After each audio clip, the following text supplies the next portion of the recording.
Good evening everyone. आज का ये सेशन सेकंड पार्ट होगा based on IGKV CET 2025 paper analysis session. किसी भी नए एग्जाम की तैयारी जब आप करने बैठते हैं तो ये जनरल सा ट्रेंड है कि हर टीचर आपको पिछले पेपर का एनालिसिस ज़रूर बताए, बिकॉज जब तक कि आप इस चीज़ को समझ नहीं पाओगे कि पिछले साल पेपर कैसा आया था, सो डेफिनेटली आप 2026 के CET को प्रॉपर वे में टारगेट नहीं कर पाओगे। इसीलिए अभी पूरा का पूरा जो मेरा यूट्यूब सेशन होगा वो तब तक चलता रहेगा जब तक कि मैं पूरे के पूरे 200 क्वेश्चंस की प्रॉपर एनालिसिस ना कर दूं। प्लीज़ बने रहिएगा सेशन के साथ, शेयर ज़रूर करेंगे अपने फ्रेंड्स के साथ, अपने बैचमेट्स के साथ।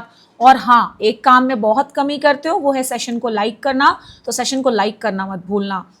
हमारी नई ऑनलाइन बैचेस, मैं फिर से रिपीट कर रही हूँ इस चीज़ को कि ऑफलाइन बैच ऑनलाइन के बाद ही शुरू होगी। तो हमारी नई जो बैचेस हैं वो 20 जुलाई 2025 से शुरू हो रही है और हमारा डेमो क्लास जो होगा दैट विल बी लाइव, ध्यान रखोगे, and it will be conducted at 5 PM on the 20th of July।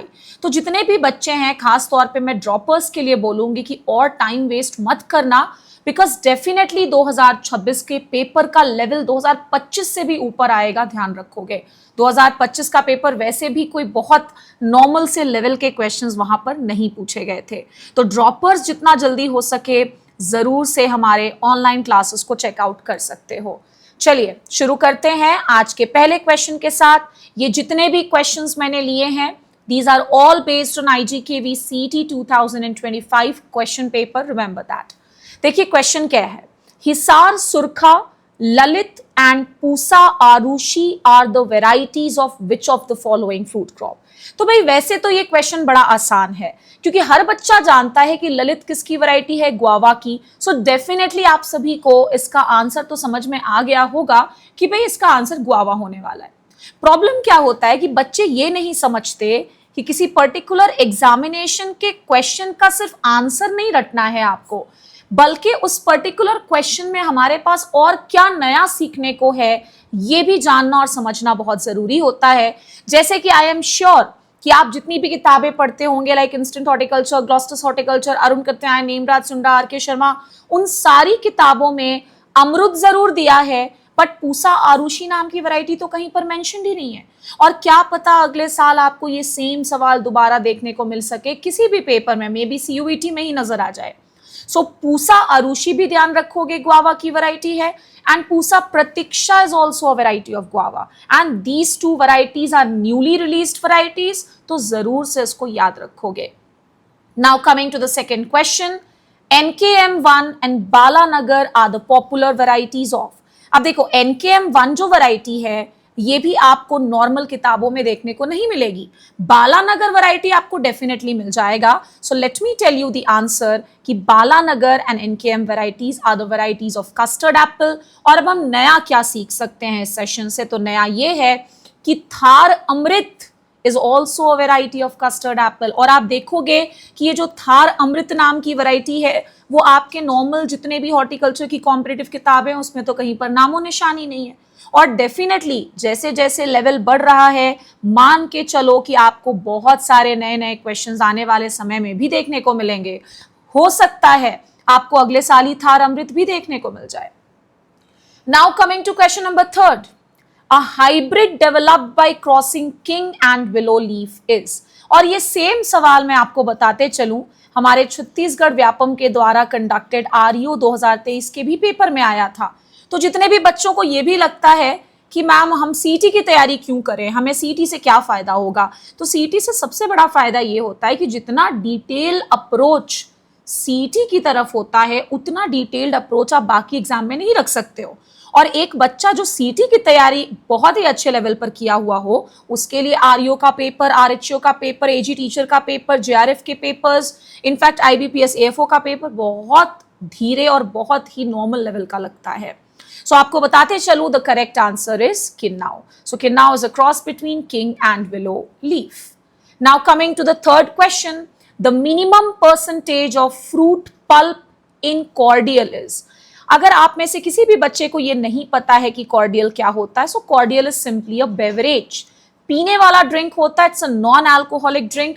ये याद रखने वाली चीज है। आपको टीएसएस नहीं पूछ रहा है, नहीं तो नॉर्मली क्या होता है, बच्चा टीएसएस याद करके जाता है पेपर में। इस बार तो भाई कमाल ही कर दिया हमारे आईजीकेवी ने, हमें पूछ दिया गया फ्रूट पल्प का percentage and the correct answer is 25%। Now coming to the next question, मैंने पढ़ा भी रखा है क्लासेस में। फाविज्म इज एसोसिएटेड विद, आप मान लो कि फाविज्म जो होता है it's a type of allergy. किसकी वजह से होता है? तो नॉर्मली बच्चा क्या पढ़ता है कि ये जो फाविज्म है ये फाबा बीन की वजह से होता है, लेकिन एग्जामिनेशन का जैसा कि मैंने कहा कि लेवल बढ़ रहा है, इस बार से तो मैं अपने सारे क्लासेस में पूरा साइंटिफिक नाम का भी लिस्ट पढ़ाया करूंगी, बिकॉज हमेशा मैं कहते भी आई हूं कि बेटा साइंटिफिक नाम्स को इग्नोर मत किया करो। और आप देखोगे कि साइंटिफिक नाम ही दे दिया है चारों ऑप्शंस में। वैसे इसका करेक्ट आंसर है फाबा बीन, जिसका scientific name is Vicia faba. Option number C is going to be the correct answer. और थोड़ा ठहरो और देखो मैंने यहाँ पर क्या एडिशनल इंफॉर्मेशन रखा है। यहाँ पर स्वर्ण सुरक्षा एक वैरायटी लिखी है मैंने, एंड स्वर्ण गौरव भी एक वैरायटी लिख रखी है मैंने। ये दोनों के दोनों फाबा बीन की वैरायटीज हैं। तो अपना अप्रोच अगर आप इस तरह से रखेंगे तो डेफिनेटली आपको तैयारी करने में बहुत ज्यादा मदद मिलेगी। Now coming to question number 6, the source of Ogura CMS system in cauliflower is. जितने भी बच्चों ने मेरे पास ऑनलाइन क्लासेस ऑफलाइन क्लासेस में एनरोलमेंट लिया था, आप सभी को पता है ये चीज कि ये मैंने लिखाया हुआ है मूली के केस में कि भाई ओगूरा एंड कोसाना भी लिखवाया था, याद करो। अपने नोट्स को एक बार पलटोगे तो जरूर याद आ जाएगा। इसका सही answer should be wild Japanese radish. भाई क्योंकि ये याद रखने वाली चीज है, there is no such concept with this question. ये सवाल तो बड़ा पेटेंट सवाल है। Bunchy top of banana is transmitted by, तो भाई बनाना बंची टॉप जो वायरस है that is transmitted by aphid.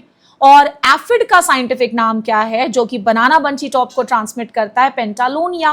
पूरा नाम है Pentalonia नाइग्रोनर्वोसा। Now coming to 8 point, ये भी पूछा हुआ सवाल है और साथ ही साथ ये मैंने कई बार आप सभी को, चाहे आप किसी भी कोर्स में एनरोल्ड हो, आप सभी को मैं हमेशा पढ़ाते आई हूं सेरिकल्चर में कि मुस्कार्डीन जो डिजीज है this is caused by a fungus. Now coming to question number 9, another very wonderful question. I don't think कि मेरे अलावा किसी भी टीचर के द्वारा सीटी के प्रिपरेशन में एनवायरमेंटल साइंस पढ़ाया जाता है। मैं हमेशा पढ़ाती हूं और मैंने जब एनवायरमेंट पढ़ाया है तो मैंने बच्चों को ये सारे रिलेशंस भी समझा रखे हैं। एक ऐसा association in which one individual is harmed, एक का तो नुकसान हो रहा है and the other remains unaffected, और दूसरे पर किसी तरह का कोई प्रभाव ना पड़ रहा हो, ऐसे रिलेशन को हम क्या कहते हैं? So such kind of relations are known as commensalism. अब देखो ये भी क्वेश्चन आया, तुम सोचते रहोगे कि मैम आया कहां से, भाई हमें तो कभी पता ही नहीं था किस सब्जेक्ट का सवाल है ये एनवायरमेंट का क्वेश्चन है जहां पर हम सारे के सारे रिलेशंस को क्लासिफाई करते हैं इनटू डिफरेंट कैटेगरीज। मैंने आपको लिखा भी रखा है एपीफाइट, म्यूचुअलिज्म, पैरासाइटिज्म, प्रीडेशन वगैरह। अपने नोट्स को हमेशा पढ़ते रहिए। और कुछ बच्चे क्या करते हैं कि YouTube सेशंस वो तब देखते हैं जब किसी एग्जाम का नोटिस आता है, यही तो गलती कर देते हो तुम। अगर एग्जाम का नोटिस आए और उस दिन से तुम पढ़ना चालू करोगे तो तुम्हारी तैयारी कभी भी परफेक्ट तो नहीं हो पाएगी। You will not be able to prepare yourselves in a detailed manner. तो मैं जितने भी YouTube सेशंस लेती हूँ कम से कम वो 10 मिनट के ही होते हैं, उसको देख लिया करो, क्या पता आने वाले किसी जॉब बेस्ड कॉम्पिटिटिव एग्जाम में इसी टाइप के क्वेश्चंस आपको देखने को मिले। Now coming to the last question of today's session, बहुत ही पेटेंट क्वेश्चन है ये। इन मैंगो स्टिकी बैंड, जिसको ट्री बैंडिंग भी कहते हैं, जिसमें हम क्या करते हैं, मैंगो के स्टेम पर ग्रीस चिपका देते हैं, जिसको ग्रीसी बैंड भी कहते हैं, ठीक है। Are used for the management of mango hoppers, fruit fly, mealy bugs या bark beetle. So the correct answer is mealy bug. और जैसा कि मैंने कल के भी पहले सेशन में कहा था कि मैं 10-10 क्वेश्चंस में डिवाइड कर दे रही हूं पूरे के पूरे सीईटी का पेपर को। पहले तो एग्रीकल्चर के क्वेश्चंस की प्रॉपर एनालिसिस कर लेते हैं और उसके बाद बीएससी हॉर्टिकल्चर वाले स्टूडेंट्स के भी क्वेश्चन पेपर की हम लोग डिटेल्ड एनालिसिस लेकर के आएंगे। So do keep watching us, और साथ ही साथ हमारे चैनल को आप अपने फ्रेंड्स के साथ, अपने बैचमेट्स के साथ शेयर जरूर कर सकते हैं सो दैट मैक्सिमम स्टूडेंट्स को ज्यादा से ज्यादा फायदा हो। That was all for today's session. Thank you so much.